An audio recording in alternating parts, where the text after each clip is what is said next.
মন্ত্ৰী তালিকা ঘোষণা হোৱাৰ লগে লগে নামটো শুনি কেনেকুৱা লাগিছে? নামটো শুনি ভালে লাগিছে আৰু মুখ্যমন্ত্ৰী ডাঙৰীয়াকো কৃতজ্ঞতা জনালো যে তেখেতে আকৌ এবাৰ নিজৰ টিমত মোক স্থান দিছে আৰু মই ভাবোঁ যে অহা 5 বছৰ ৰাইজে হিয়া উজাৰি যিটো আশীৰ্বাদ ভাৰতীয় জনতা পাৰ্টি আৰু NDAক দিছে আৰু আমি যিখিনি সংকল্প লৈছিলোঁ ৰাইজৰ সন্মুখত এই সংকল্পবোৰ মুখ্যমন্ত্ৰী ডাঙৰীয়াৰ নেতৃত্বত আমি সম্পূৰ্ণ কৰি মুখ্যমন্ত্ৰী ডাঙৰীয়াৰ যিটো সপোন যে অসমখন 5খন শ্ৰেষ্ঠ ৰাজ্যৰ ভিতৰত হ'ব লাগে তাৰ বাবে আমি কাম কৰিম। এই মন্ত্ৰীসভাত মুখ্যমন্ত্ৰীৰ লগত যোনজনে নাথাকক কিয় কাম কৰিব নোৱাৰিলে দিগদাৰি আছে। তেখেতে নিজেও নোখোৱায় আনকো শুব নিদিয়ে। সেইকাৰণে এই মন্ত্ৰীসভাত থকা প্ৰত্যেকজন ব্যক্তিয়ে কাম কৰিব লাগিব, কষ্ট কৰিব লাগিব, টাৰ্গেটবোৰ সম্পূৰ্ণ কৰিব লাগিব, weekly report, monthly report, fortnightly report, quarterly report আৰু বিভাগটোত যে পৰিৱৰ্তন হৈছে প্ৰত্যেকজন মন্ত্ৰীয়ে নিজৰ নিজৰ বিভাগত দেখুৱাব লাগিব।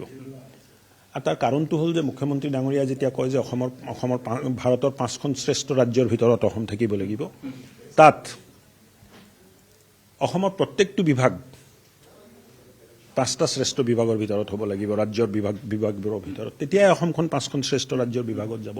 আৰু মই ভাবোঁ যে প্ৰত্যেকজন ব্যক্তি দক্ষ আছে। ভাৰতীয় জনতা পাৰ্টিৰ যিমান বিধায়ক প্ৰত্যেকজনে দক্ষ এজন ৰাজনীতিবিদ। মন্ত্ৰীমণ্ডলৰ সীমা আছে, সকলোকে ল'ব নোৱাৰে, কিন্তু সকলোৱে দক্ষ আছে। যিসকলে মন্ত্ৰীৰ দায়িত্ব পাইছে মন্ত্ৰীৰ দায়িত্ব হিচাপে আৰু যিসকলে বিধায়কৰ দায়িত্বত আছে বিধায়কৰ দায়িত্ব হিচাপে আমি সকলোৱে এটা টিম হৈ আমি কাম কৰিম। মন্ত্ৰীসভাত থকা নথকাটো ডাঙৰ কথা নহয়।